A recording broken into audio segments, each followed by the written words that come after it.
एक बार महात्मा बुद्ध अपने भिक्षुओं के साथ एक प्रवचन सभा में बैठे थे। उस सभा में महात्मा बुद्ध के चाहने वालों से भी ज़्यादा महात्मा बुद्ध के शत्रु थे। यहाँ तक कि जिसने वो प्रवचन सभा आयोजित करी थी वो भी महात्मा बुद्ध से ईर्ष्या करता था।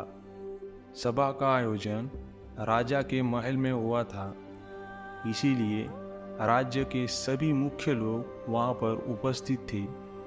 महात्मा बुद्ध सभा में जाने से पहले ही जानते थे कि सभा में उनके विरुद्ध कोई ना कोई षड्यंत्र अवश्य रचा जाएगा।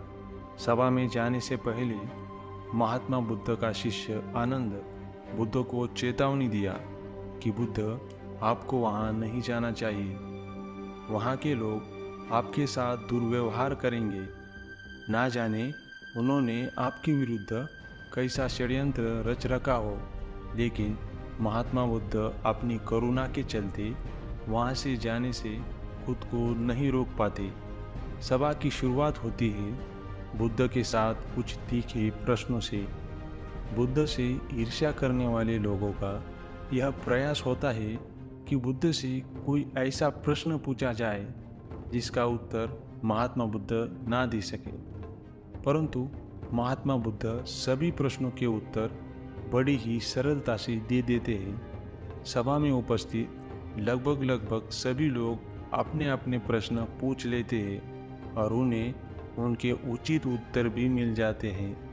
अचानक वहाँ एक स्त्री आती है और बुद्ध से कहती है, आप ध्यान की बात करते हैं, आप ज्ञान की बात करते हैं, आप सत्य की बात करते हैं, आप लोगों को सत्य के मार्ग पर चलने की जिम्मेदारी लेते हैं, परंतु क्या आपके भीतर तनिक भी दया नहीं? क्या आपको मुझ अबला की कोई चिंता नहीं जिसे आपने गर्भवती बनाकर छोड़ दिया है? क्या आपको मेरे पेट में पल रहे बच्चे की कोई चिंता नहीं? उस स्त्री की बात सुनते ही सभा में हड़कंप मच जाता है। सभी लोग एक दूसरे से बातें करने लगते हैं। उस सभा का ही एक व्यक्ति खड़ा होता है और कहता है, अरे, स्त्री के सौंदर्य के सामने तो बड़े बड़े ज्ञानियों ने घुटने टेक दिए, फिर ये बुद्ध क्या है? फिर कोई और खड़ा होता है और कहता है, हमें बुद्ध से ये उम्मीद नहीं थी कि बुद्ध इतना नीचे गिर जाएंगे। इसी तरह से सभा में बहुत सारे लोग खड़े होते हैं और बुद्ध को भला बुरा कहते हैं।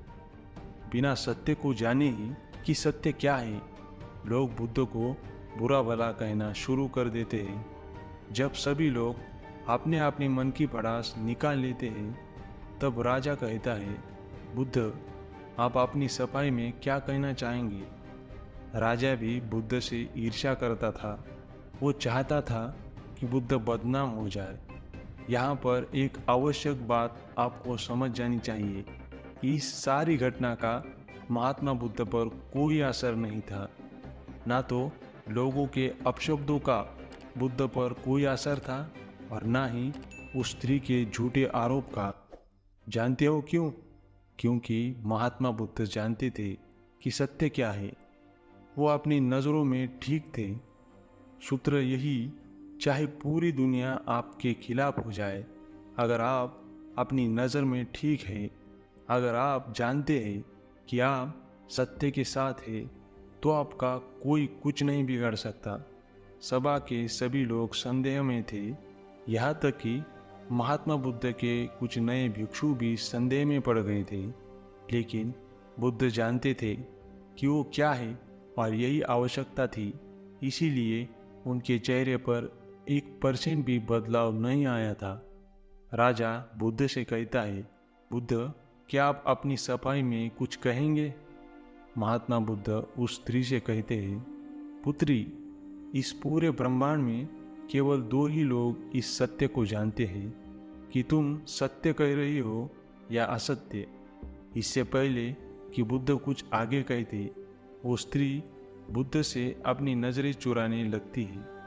असत्य का सहारा लेने का अर्थ है कि आप अपने भीतर डर का बीज बो रहे हो। अब ये बीज जैसे जैसे वृक्ष बनेगा, वैसे वैसे आपकी समस्याएं बढ़ती ही जाएगी। उस सभा का ही एक व्यक्ति उस स्त्री से कहता है, तुमने बहुत बड़ी बात कही है, अगर ये गलत साबित हो गई तो तुम जानती हो ना कि तुम्हें क्या दंड दिया जाएगा। उस व्यक्ति की बात सुन उस स्त्री के हाथ पैर कांपने लगते हैं और वो तेजी से वहां से भागने लगती है। तेजी से भागने के कारण उस स्त्री ने अपने पेट से जो गठड़ी बांध रखी थी वो खुलकर जमीन पर गिर पड़ती है और सत्य सबके सामने आ जाता है। उस स्त्री ने अपने पेट से गठरी इस तरह से बांध रखी थी जिससे लग रहा था कि उसके पेट में बच्चा है।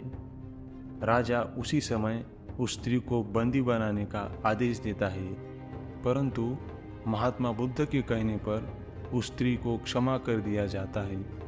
एक बार हमेशा याद रखना कि धैर्य और आपकी ही नज़रों में सही होना आपको बड़ी से बड़ी समस्या से बचा सकता है। दोस्तों, आपको कहानी कैसी लगी कमेंट बॉक्स में ज़रूर बताएं। आज की इस कहानी में इतना ही। हम मिलते हैं अगली किसी नई कहानी में। जय हिंद, नमो बुद्धाय।